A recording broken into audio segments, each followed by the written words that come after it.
It is good to be back, as I mentioned last week, and it's as a pastor, you're always glad to see the last week of summer to come to an end because people get back from vacations.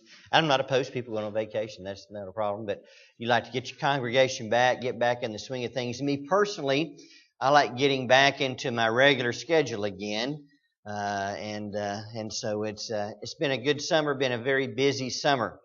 And so take your Bibles this morning, turn to Psalm chapter 142. We're going to look at verse number 4. And as we turn there, I want to ask you a couple of questions. And so outside of Lynn, anybody else can answer because I know what his answer is going to be. What do you believe is the biggest danger to our church and churches today? What is the biggest danger that we have or that we're facing? Complacency. Who said that? I heard it over here. Okay, Sherry, thank you. Anybody else? Our biggest danger to our churches. Okay, not standing up for what we believe in or having a backbone and being firm about that. Okay, anybody else? I hear a lot of some whispering. Nobody wants to jump out there. Gossip. I don't know who said that. It's somebody in this section. Who said the gossip? Okay, apathy. Man, you hit it right on that. That's why I didn't let Lynn answer, Mr. Preston. Apathy is the biggest problem, I believe, in our churches today. And that's probably what you were going to say, wasn't it, Lynn?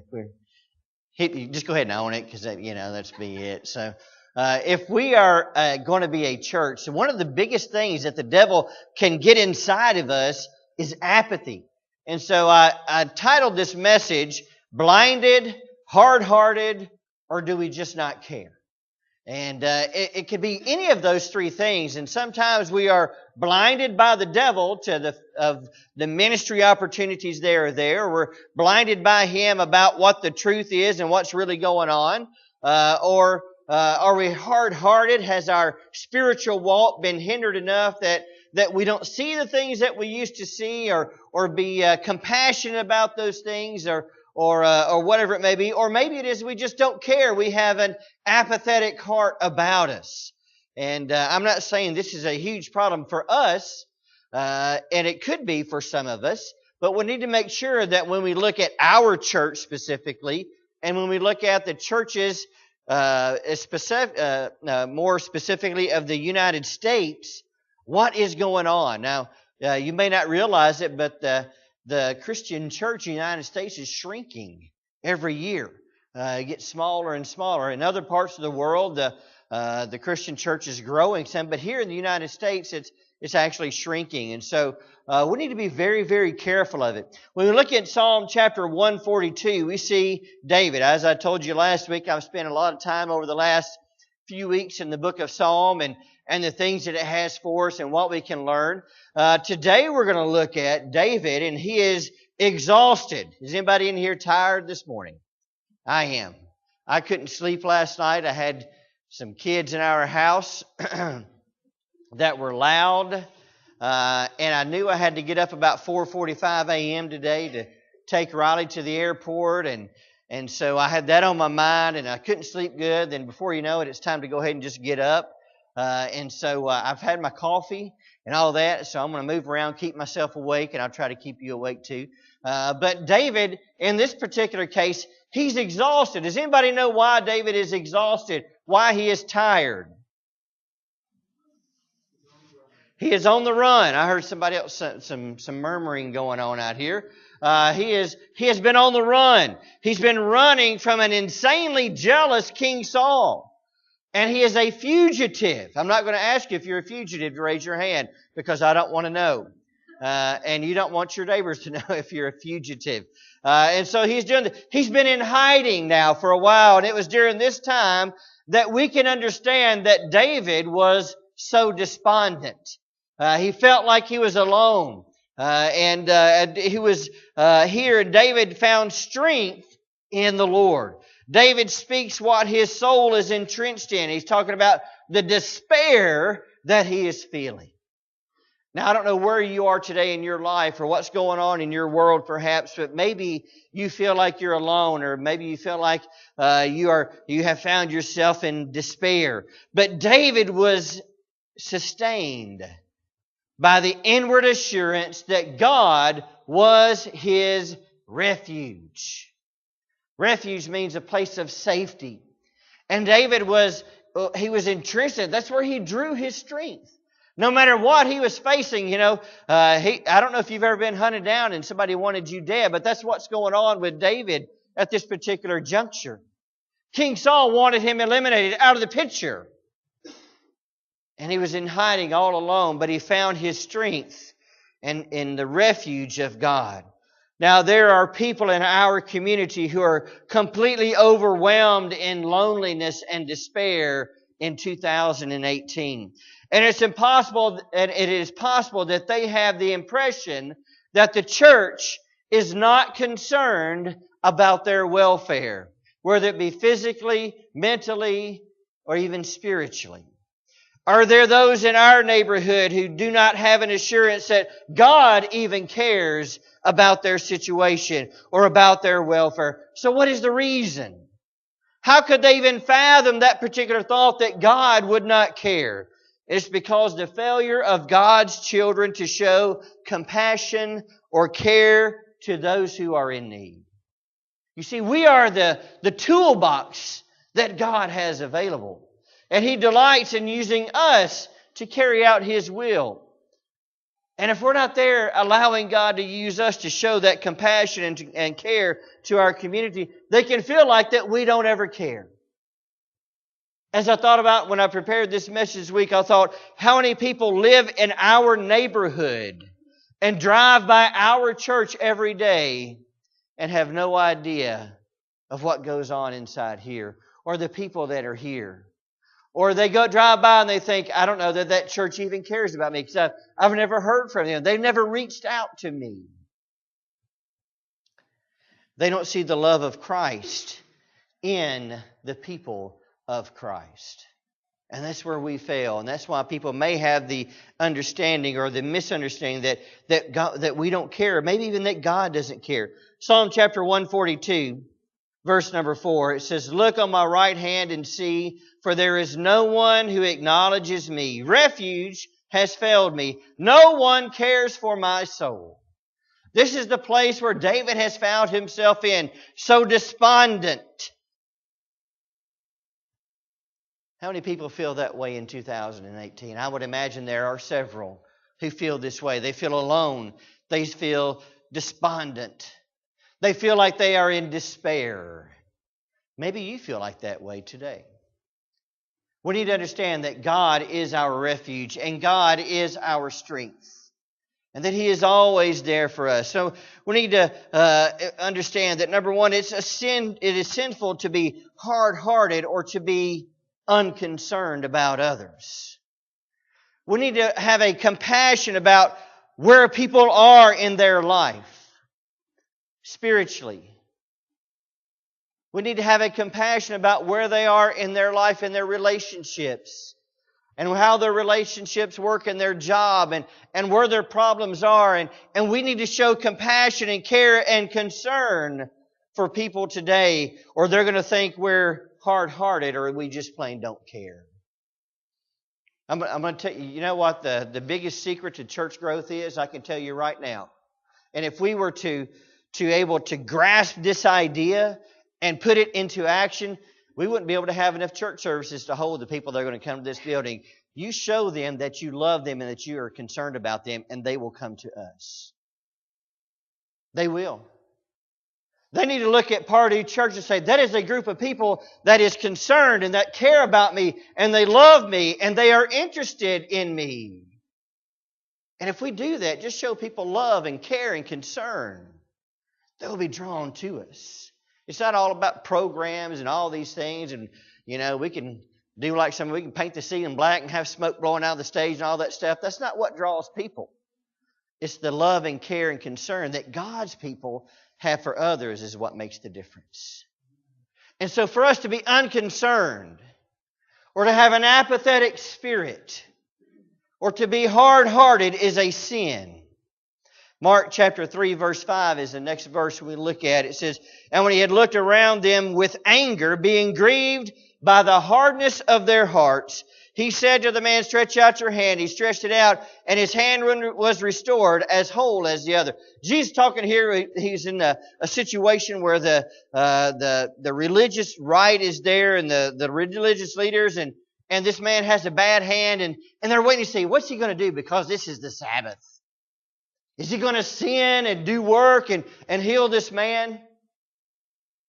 And it made Jesus angry in his heart for the attitude that they had for somebody who was in need.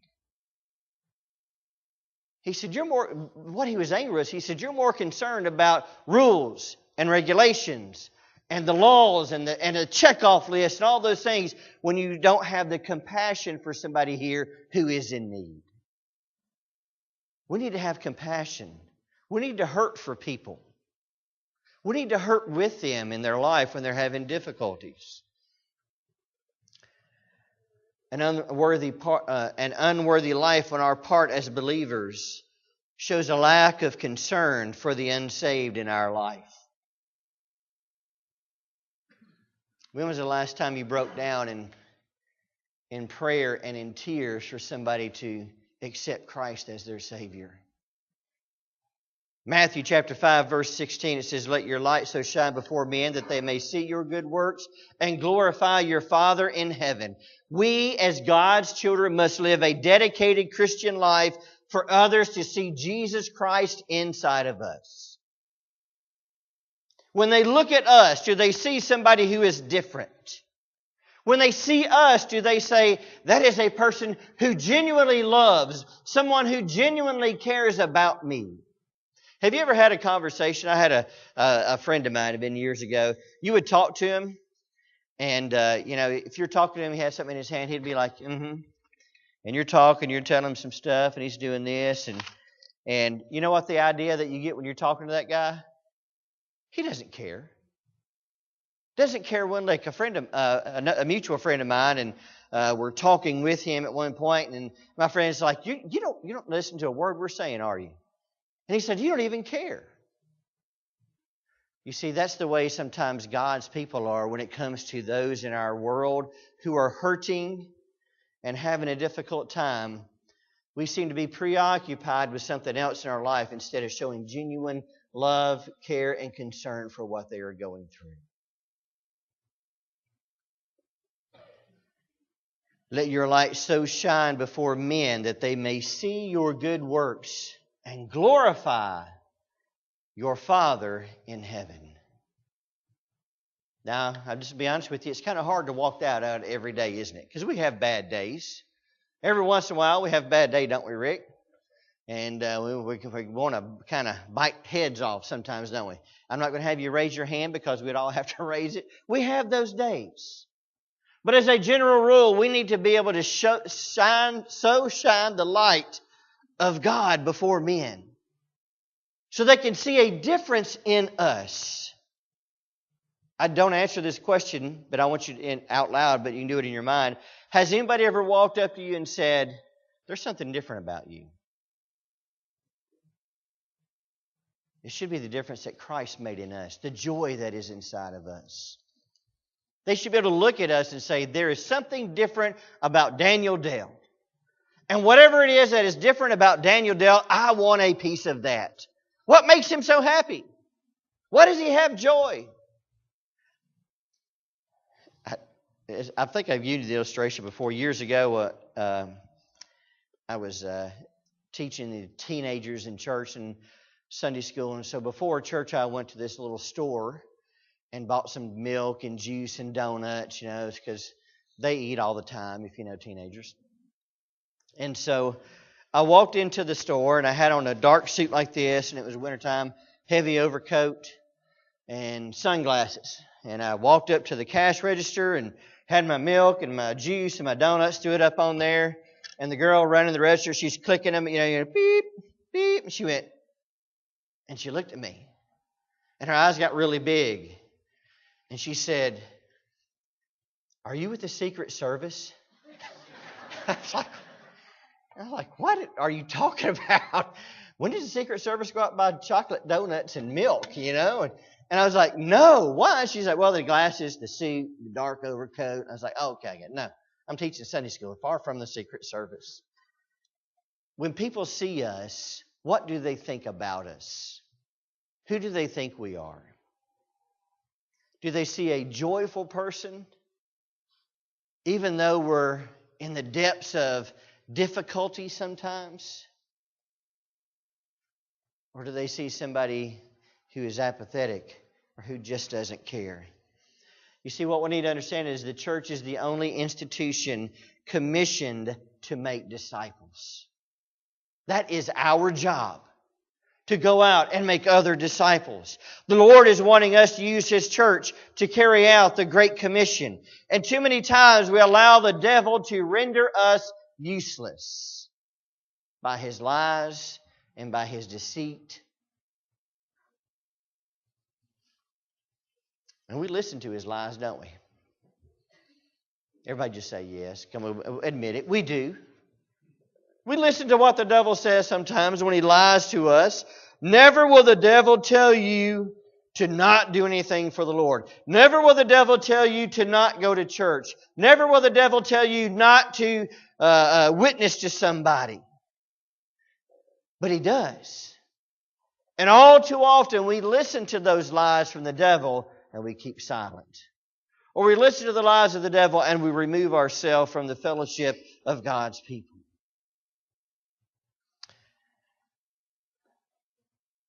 I've always said if we're really busy working for the Lord, then we don't have time to look at others and see whatever failures or faults that they have in service.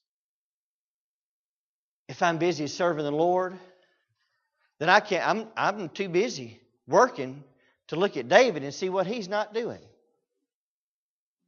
That shouldn't even enter my mind because I'm busy serving God. But you know what the devil does? He says, hey, look at Rick over there. He gets up and leaves in the middle of church. We talked about this. He had to get up last week and walk to the back. You know what? That's what the devil does to us. He says, look at this person, look at that person, instead of us saying, look at me and what I am doing. Examine myself. To neglect the church's worship service and not to support its programs and to be so preoccupied as to not be an integral part of the church is showing a lack of concern about your own spiritual welfare. And it results in a lack of concern for the lost. Again, I ask you, when was the last time you prayed for somebody to accept Christ as their Savior?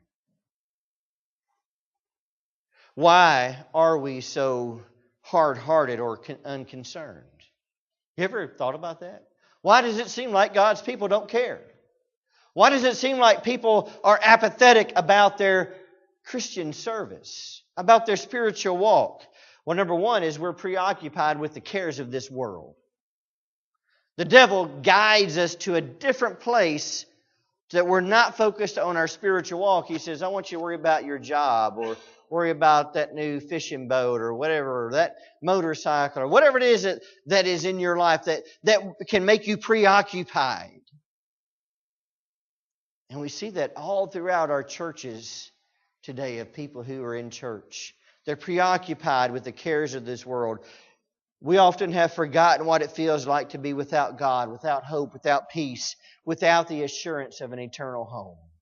If we could go back to that time in our life and realize how bad and awful it was to be what it was like without God in our life, then we might be motivated to make sure we tell others about Him. Perhaps we are ignorant of the spiritual condition of those who don't know Christ. Ignorance is a strong word. But to be ignorant, I think we have to, and I'm going to take a little piece of that word, ignore the spiritual condition of those around us. Do they know Christ? We've faced death in our church this week. And as I was preaching Terry's funeral yesterday, I talked about how beautiful it was to know about her relationship and her faith in the Creator. And the last time that I was able to speak with her a few weeks ago when she was in the hospital, and I told this yesterday, I walked in the room, she said, "Well, what are you doing here?" It's like, "Well, I came to see you, you know." And she didn't know how I knew that she was in the hospital. But as we sat down and talked, and I was reassured about her faith in God, that was the beautiful thing about her. I knew that was a conversation that we needed to have. What about those in your life? Your family members, your friends, your neighbors, your coworkers. Maybe that person you see at the coffee shop every morning as you drive into work. Don't be ignorant of their spiritual condition. Don't ignore their spiritual condition. Maybe we're not concerned because the devil has lulled us to sleep. We go about our daily life in a rut, not looking around us to see who is there who needs to hear about the Father. You see, the devil, if you're a believer, he's already lost you, so he's not real concerned about trying to get you back. But what he is interested in is rendering you useless in the kingdom. And if he can lull you to sleep in your spiritual walk, then you're not effective in the kingdom. Then you're of no real threat to him at all. So maybe we have allowed him to lull us to sleep in our daily life. I'm a victim of that myself. I just said, I like getting back to my routine. Getting up in the morning, getting Griffin ready, dropping him off at school, coming to the office, doing all those things. We can get in that rut and be lulled to sleep by the devil, by that routine, and not see the mission field that we're standing in the middle of. Maybe we are unconcerned due to the fact that we have failed to remain in the presence of Mount Calvary. We don't allow ourselves to go back and think of the goodness and the mercy and the grace that has been brought to us by the death on the cross of our Savior. Sometimes we don't think it's very real, I believe, and we allow those things to affect us in our spiritual walk. So what's the cause of concern? Christ was deeply concerned about the condition of people. Matthew chapter 9, verse 36 says, "But when he saw the multitudes, he was moved with compassion for them, because they were weary and scattered like sheep having no shepherd." But when he saw the multitude, what happened? He was moved with what? Compassion.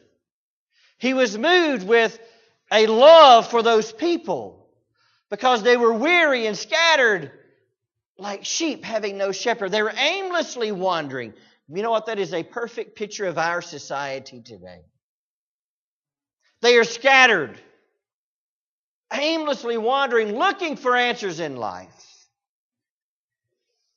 We must understand and know that people without Christ are lost, and unless they become to know the Savior, they will die and go to hell. Luke chapter 19, verse 10, "For the Son of Man has come to seek and to save that which was lost." That was His goal. That was His job when He came here. And it is our job as His children to tell others about Him, the good news, the gospel of Jesus Christ. Have you forgotten what it's like to be lost? You know, sometimes we allow ourselves to be lulled to sleep by the devil to the fact that this is our Christian life and this is what we do, and I come to church and all those things, and we forget what it was like to be so desperate and lost and headed to hell. Lost from God, lost from the church, and lost from heaven. You see, people without Christ have no hope. Ephesians 2:12, it says that at that time you were without Christ, being aliens from the commonwealth of Israel and strangers from the covenant of promise, having no hope and without God in the world. The word in there I would say is alien. Being aliens from the commonwealth of Israel. What is an alien? What is it to be alienated? Alien means foreign or strange, not acquainted with or not associated with. In that time that you were without Christ, being aliens, strangers, foreign. You know what that verse tells me? That people who are walking in our community today that don't know Christ have no hope. I cannot imagine living life hopeless.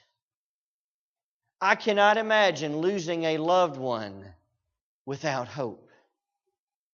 Yesterday we had the service for Terry. And I mentioned this morning in my prayer, and it was a misspeak. We didn't lose her. I know exactly where she is. This morning my brother's father-in-law passed away about 8 o'clock. We didn't lose him. I know exactly where he is. He's probably asking Jesus if he can preach his first Sunday morning in heaven. I have hope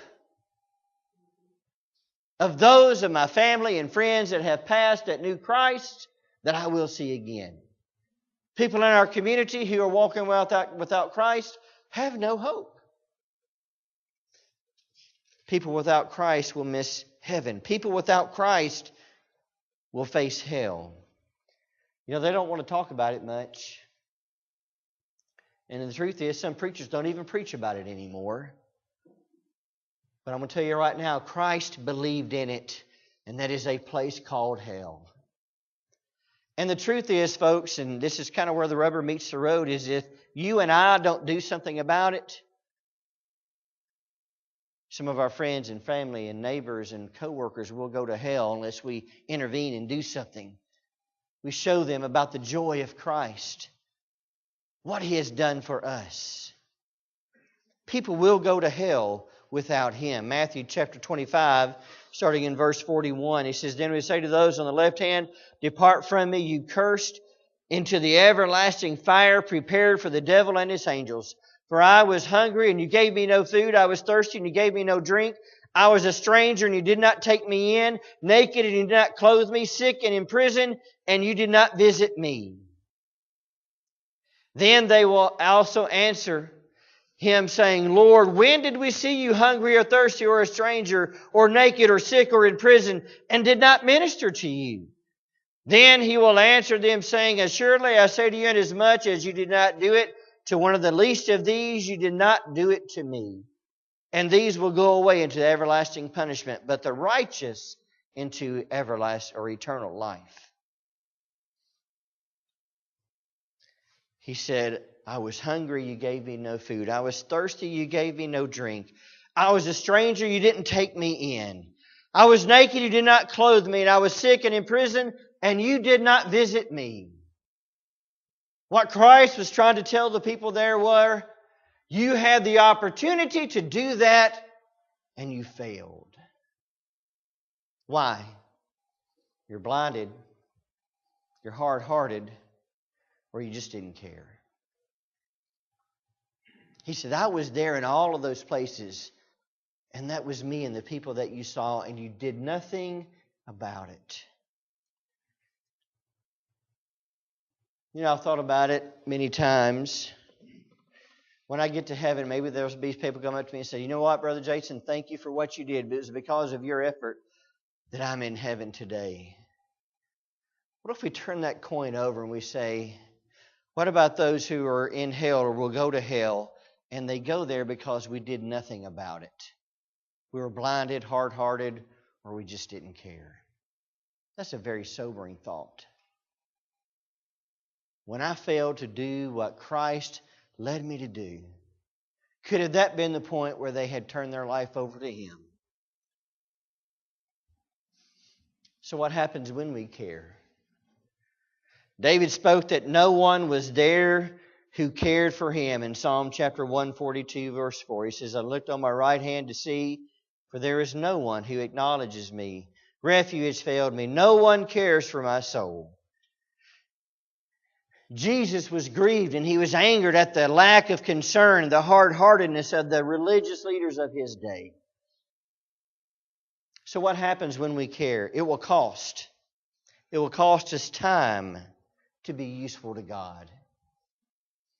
It will cost us our talents that God has benefited us with. It will cost us monetarily when we give to the church, we give to missionary causes. We need to understand that our treasures will be laid up in heaven, not down at SunTrust Bank. Our treasures are laid up in heaven, not on earth, where it says we're what? Moth and rust corrupt. It will cost us or require us our testimony. One that is a believer who loves Christ and His kingdom more than the other benefits that this world can provide.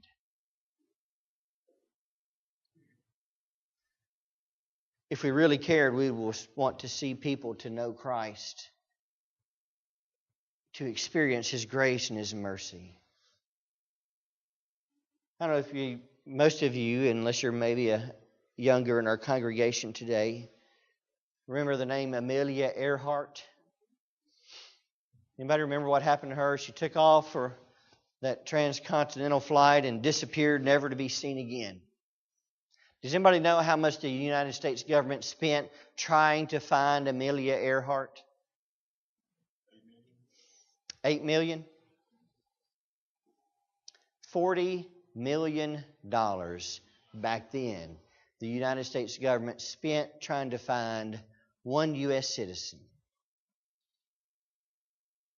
One U.S. citizen. I'm not saying it wasn't worth it. What do we give up to witness to one person? We're hard-pressed to give up $10. We're hard-pressed to give up 10 minutes or an hour. What are we willing to spend in our life? I'm not just talking monetarily, so that somebody can find Christ. Are we blinded? Are we hard-hearted? Or do we just not care? Their heads bowed and eyes closed this morning.